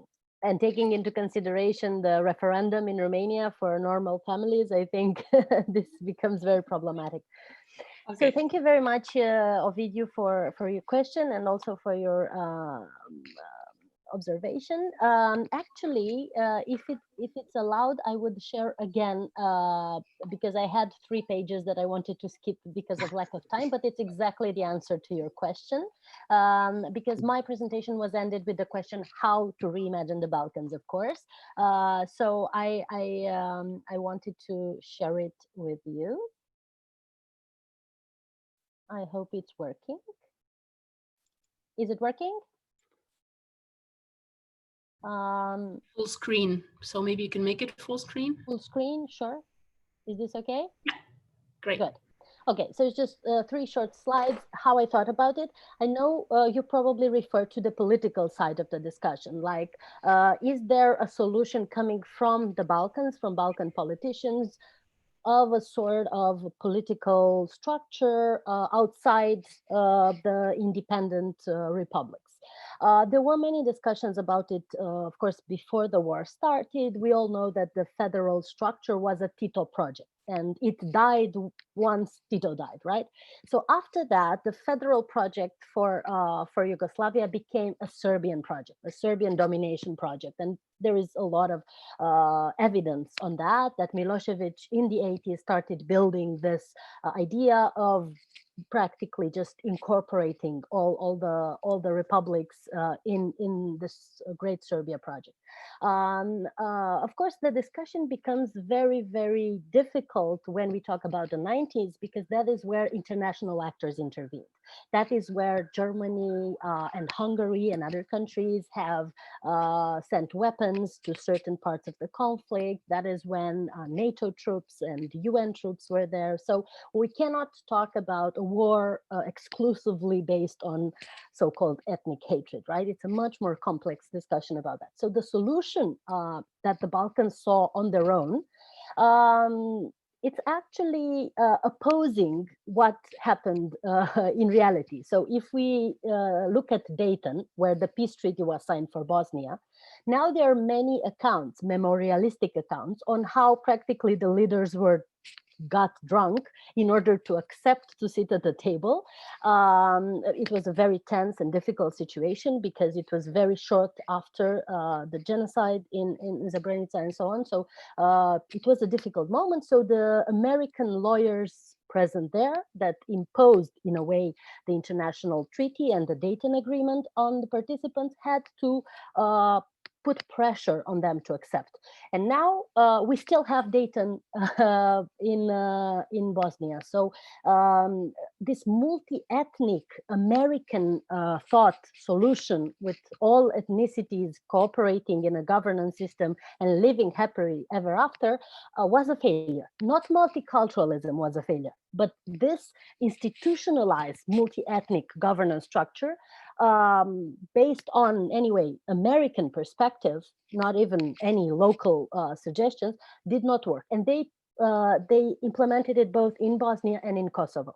So coming back to how can we offer space for the countries themselves to gain ownership over their political projects, I think the answer is simple. Until, let's say, around 2014, there was no alternative to EU membership. There was only the EU integration track for the countries in the Balkans. So the discussion was very simple. You either become members or just die in your own ethnic obsession. But starting with 2014, Russia and Turkey and other players started to develop closer relations and tried to show that EU credibility is problematic. EU's engagement in the Balkans is very problematic. So there could be alternatives. And we can clearly see in Serbia that this is very visible. Vučić is not a pro-European anymore. And he says, okay, so if we don't become a EU member, I don't care. I will cooperate with the Chinese and with all the others, and I don't care. So the idea of a possible federal whatever structure, I think it's out of discussion at this point. There were 20 years of building ethnic states and ethnic nationalist states, actually, at the core of both Bosnia, Croatia, and Serbia. So I would say that this is impossible. There is no socialization of ideas that could bring on the table a realist Balkan federalist project. On the other hand, of course, what I'm referring, and I wanted to come back to this and to end, how I propose the solution to reimagine the Balkans is strictly at the discursive level, because this is what I do. I just look at texts. I have nothing to do with politics or the politics of the text, right? So I'm looking on how we can de-Balkanize, fight against Balkanism, in the academia and in the public discourse. So first, I think it's important to acknowledge Balkanist discourse. So to be able to recognize it and to show it. And I think that happened, and I gave some examples. So the first step is that this negative image of the Balkans to be explained with facts and example, and to be denounced as power-based action, colonial action of the Western gaze, right? That is trying to silence the local perspective, that is simplifying very complex realities, and so on. The second step after acknowledging, so I think we already achieved this first step in the last 10 years for sure. There is a booming literature on Balkanist discourse and so on. This is almost becoming mainstream, if you ask me.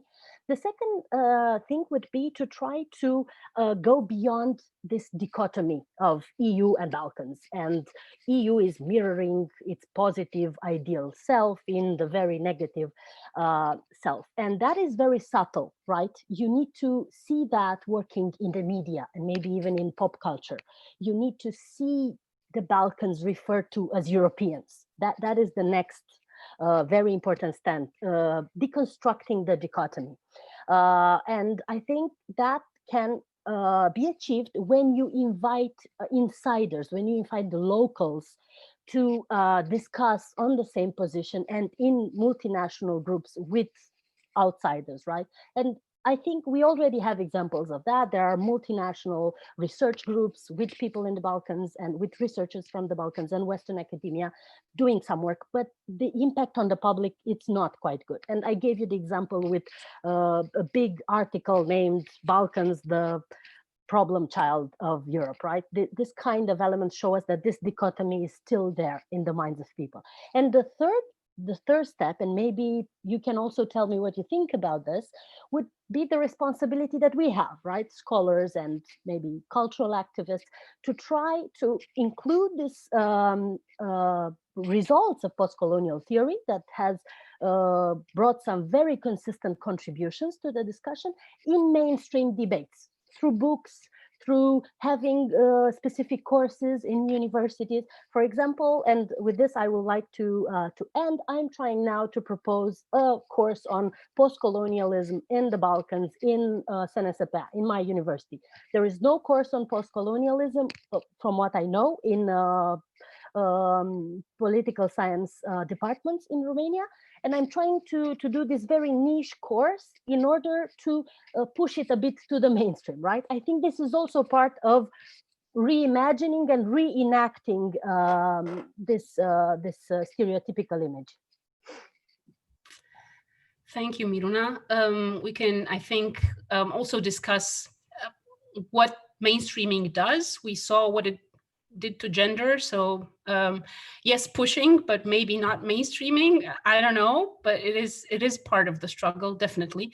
So maybe that goes into the direction that Alexandra would want to answer. Yes. First of all, I will start with the last question, just to make to just add something that I didn't manage to discuss at length within the paper, within the presentation, but it is in the paper.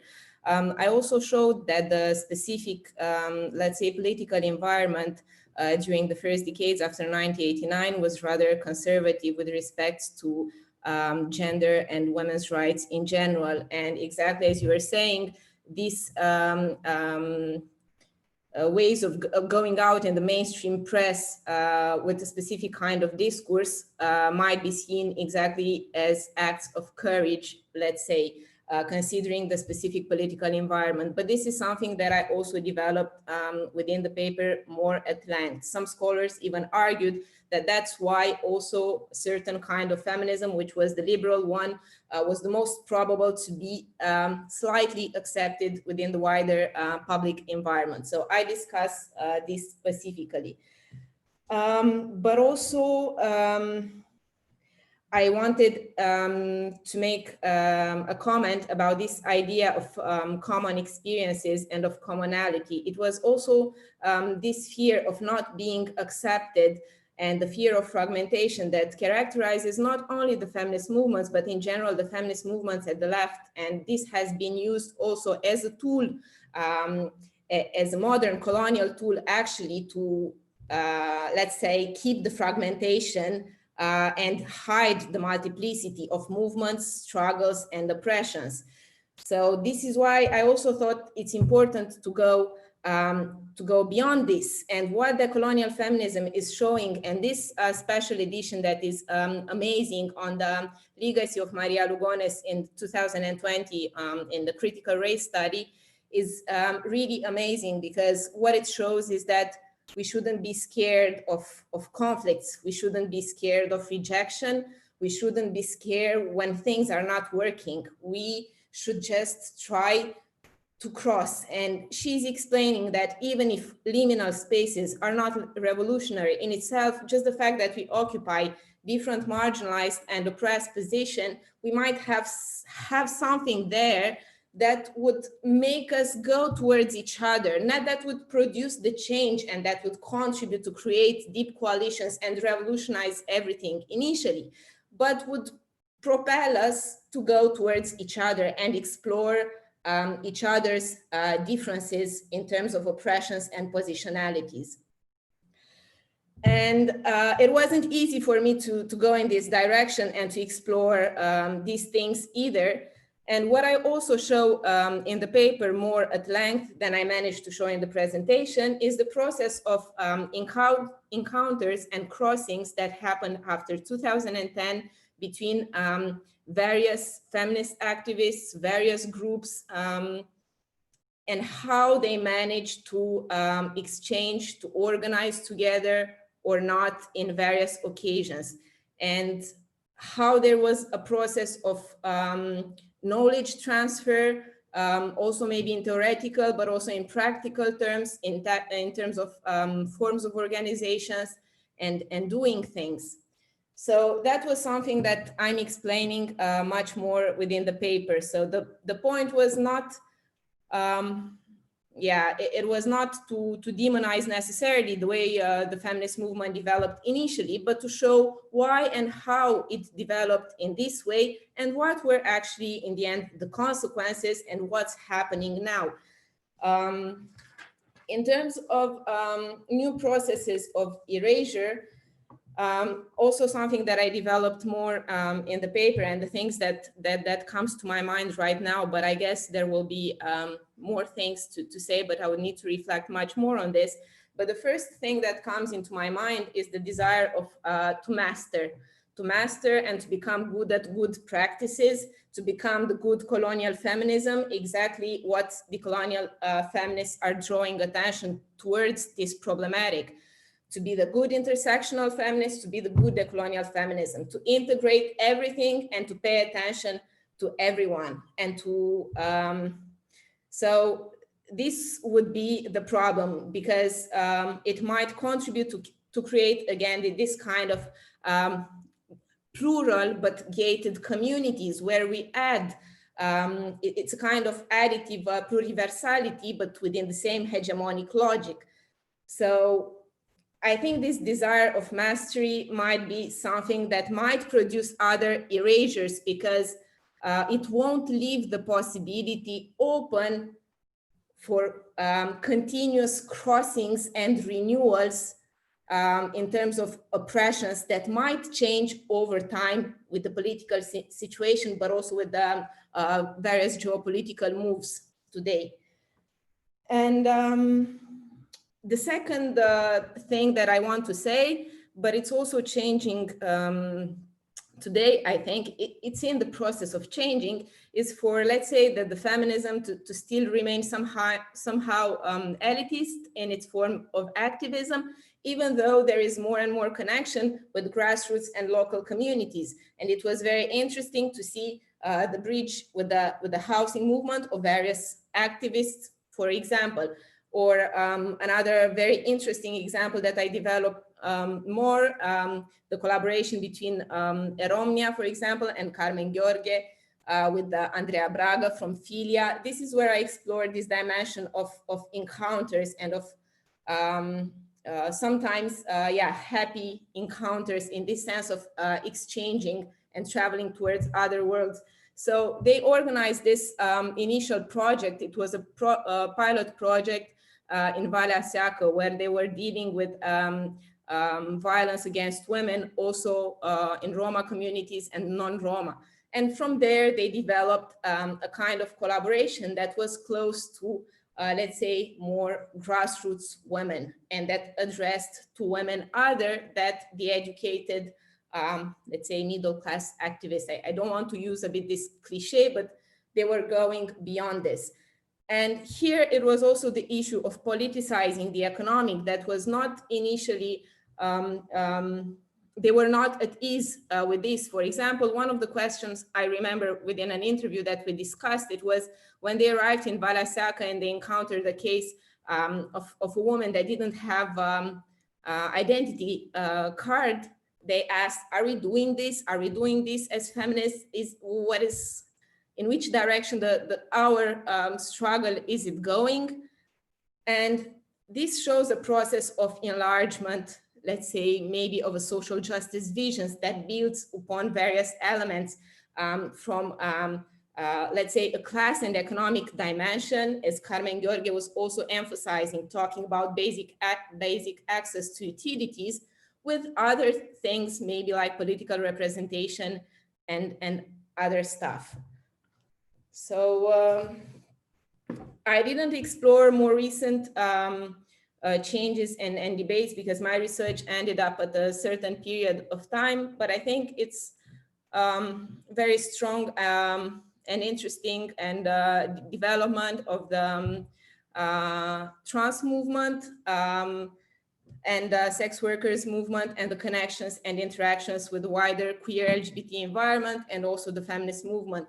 And I think it is important to explore here this potential, not just for strategic alliances when there are certain threats, as it was the case with the referendum or other situations, but we explore really more deep coalitions, this potential of engaging in complex communications and crossing to really understand what others living or inhabiting a particular liminal space with a particular oppression they might resent. So yeah, this is all. Thank you, Alexandra. Apparently, you were already answering a question that was being asked as you were speaking from Lautum Signilev, who's also very grateful for this orienting of Maria Lugones and the valuing of encounter, including the failed encounter. And the question would have been along the lines of cooperative space making. So we are more than in sync here. Answering questions before they're being asked, so great. But there's one more question from Cosmin Cojol-Codra to every one of you. Marvelous presentations. Could any of the speakers take on the subject on the relationship between institutionalized racism and the Romanian prison systems? Maybe you saw the question in the chat before and you had some time to think about it. Otherwise, I would like to to give my personal insight on this. So I will not come so far to talk about institutionalized racism and fascism in our current times. I work for several months as a consultant for Roma, and I see how local authorities relate to the problem. Some reported progresses in implementing the strategy for integration of Roma people, Romanian citizens. Some has nothing to respond, and some doesn't want to respond at all, but I insisted. And for my personal I think the racism is a problem in Romanian society, but after all is about individuals. Regarding Romanian prison systems, you know, in the previous year, there was a study who shows that Roma are overrepresented in Romanian prisons, 70% if I remember correctly. The subject was very controversial because the authorities haven't the right to ask of ethnic origin of people after World War II. My personal opinion is that this overcrowded people of Roma origin in prison is a result of poverty and of many programs, which doesn't necessarily mean a progress. Thank you. Can I add something here shortly? Please. Is that Okay. Yeah. also, I think also in this, in relation to this question, maybe the cultural sector has gone before the governmental and the social sciences, because there's already, you know, from ethnomusicology to, there's already so many, to literature, a lot of studies that focus on on the culture produced by incarcerated Romas.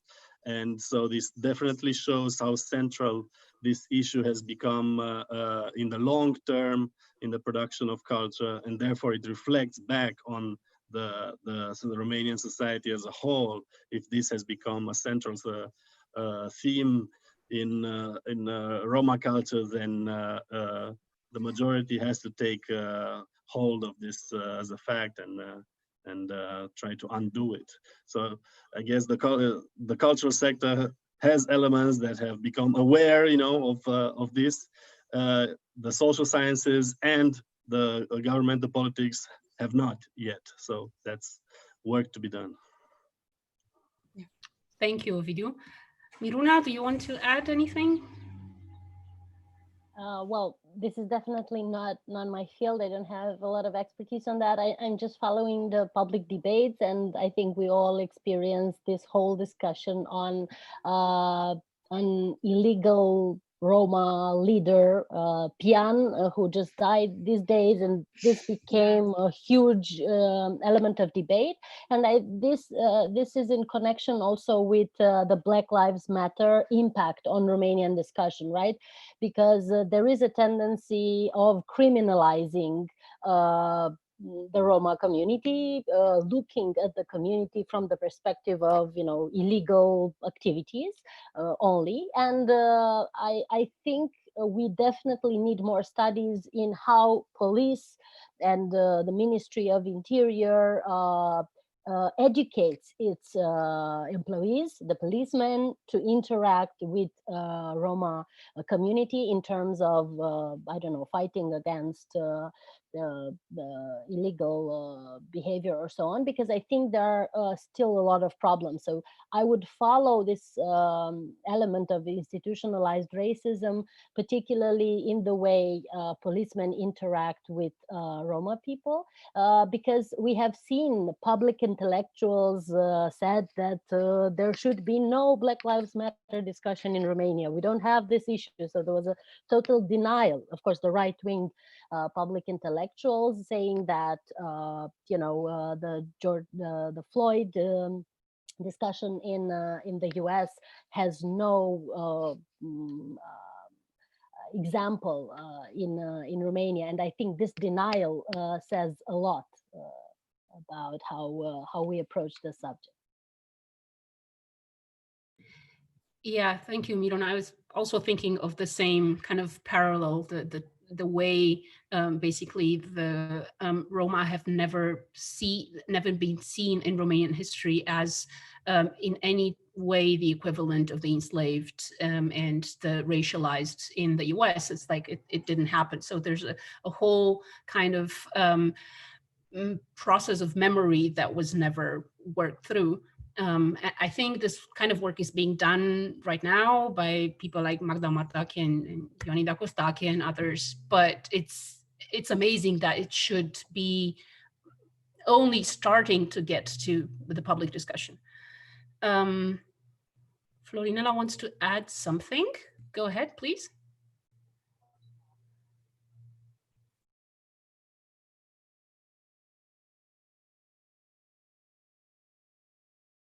unmute yourself, please. Okay, just a name, Alina Sharban, who has some writings and film on the matter of slavery. Thank you so much. Alexandra, did you want to add on the prison question?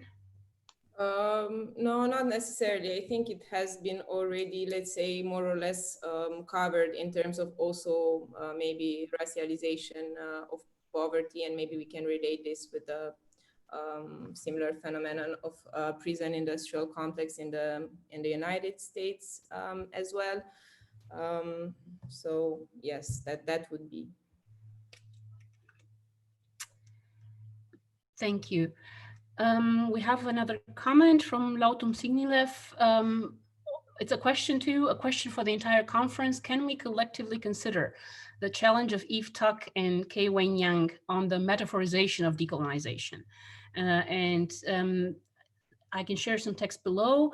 Decolonization brings about the repatriation of indigenous land and life.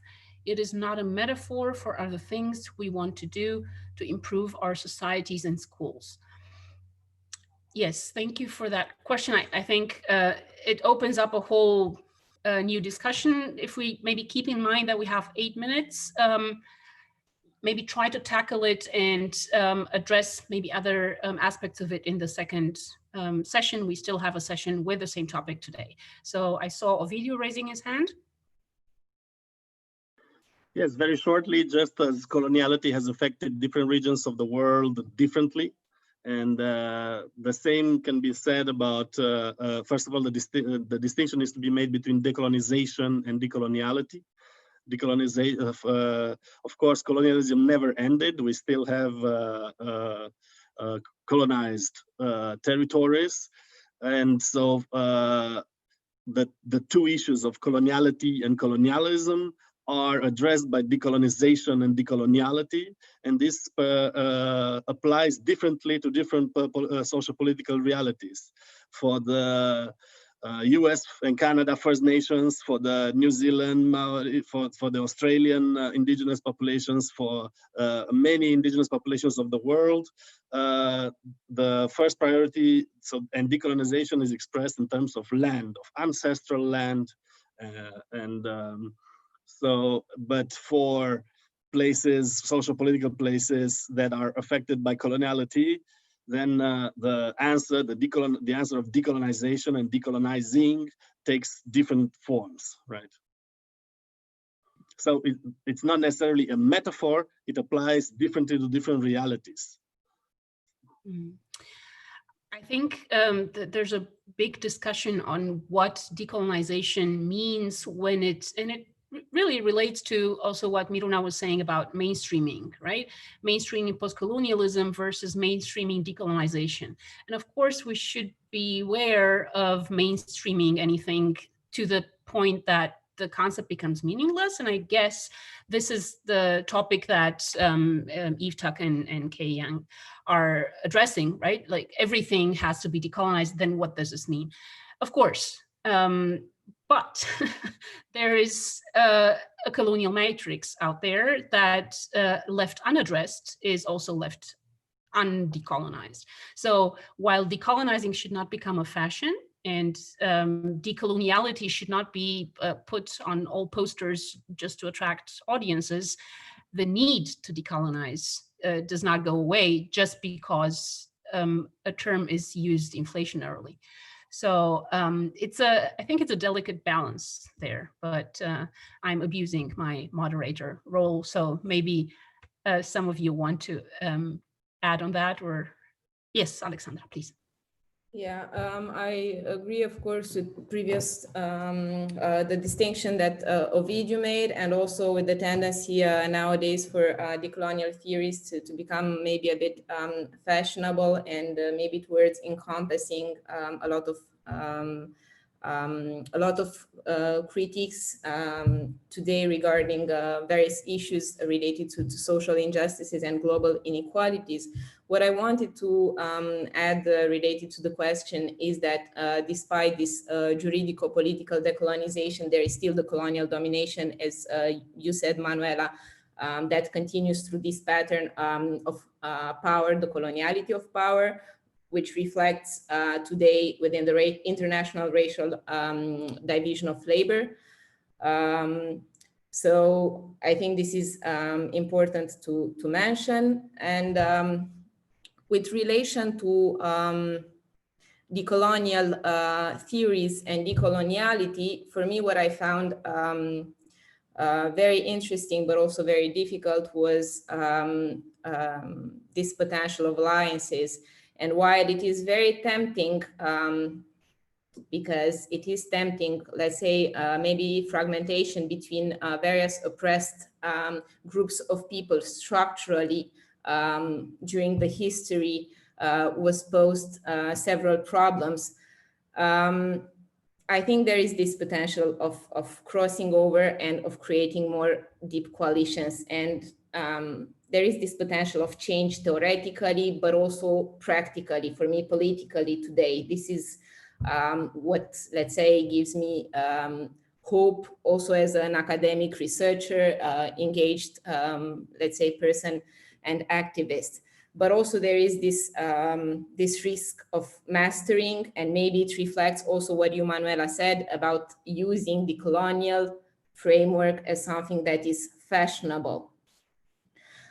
So we might take into consideration the fact that there are some risks and there are also some difficulties, and these forms of encounters, crossings, there might not be always an easy ones. And the process might be long and complex somehow. But for me, what I found there, it was this potential to create and imagine some more broader coalitions. Thank you. Miruna? I think, Manuela, you very well synthesized what I wanted to say, and it was a perfect conclusion also on my behalf. But I just wanted also to add this element. If in the first wave of post-colonial thinking, which is already history, now we were asking about who is the colonizer, and the second question is, what is the impact of the colonizer on real politics, right? Because the discussion is extremely political. We should not forget about that. There is this tendency to project on our discussion and on post-colonial theory in general, this idea that it is very abstract, it is philosophical, and that's why also this idea of metaphorization, right? It's just about words, it's just about showing how smart you are and so on. Well, it's also about politics, right, and the politics of building reality. So I would say it's necessary now for us to go to the next level and to ask who is the decolonizer, and what is the impact of decolonization on real lives. And I think as researchers, our contribution, I'm not sure we could impact the political world or political discussions, but I think we can impact the way examples and illustrations of the impact of decolonizing practices are being done. So as many examples as possible. For example, for me, both the other presentations on Roma and on the feminist groups in Romania were extremely telling, because I found out a lot of things that I didn't know about. And I think this should be the result of decolonizing theory, right? Showing the impact of power plays on groups and peoples and the voiceless groups, right? So somebody already put in the comments that it is also about ceding power, right? Somebody needs to move from being the colonizer into being the one involved in decolonizing the experience of various groups, right? So we definitely need to be attentive, and that's where I totally agree with you on this appropriation of being the decolonizer, right? If again, Western academics and I don't know, certain influential groups that have their voice raised are the ones using decolonization in their theories in order to build their careers, maybe that should be very problematic, right? We need to see people in positions that should not appropriate this theory, but should really have an impact on other people, and this would be the political impact of decolonization, in my view. Thank you so much, Miruna. I think this concludes well of what I think was a very, very rich session. And thank you everyone for making this discussion not feel any different, as if we had all gathered in Telciu and thinking from Telciu. Let me tell you that it is a beautiful afternoon in Telciu, and that we can now move swiftly to lunch. You see behind me, I've moved already. We are at Restaurant și Pensiune Casanova, where we would maybe go for lunch or to enjoy the afternoon. We have until 3 p.m. Romanian time that I would like to call 3 p.m. TMT, so Telciu Mean Time. It's no longer Greenwich Mean Time, but Telciu. So until then, please enjoy virtually or physically, hopefully also physically, lunch and a lunch break. And thank you so much. See you in a couple of hours.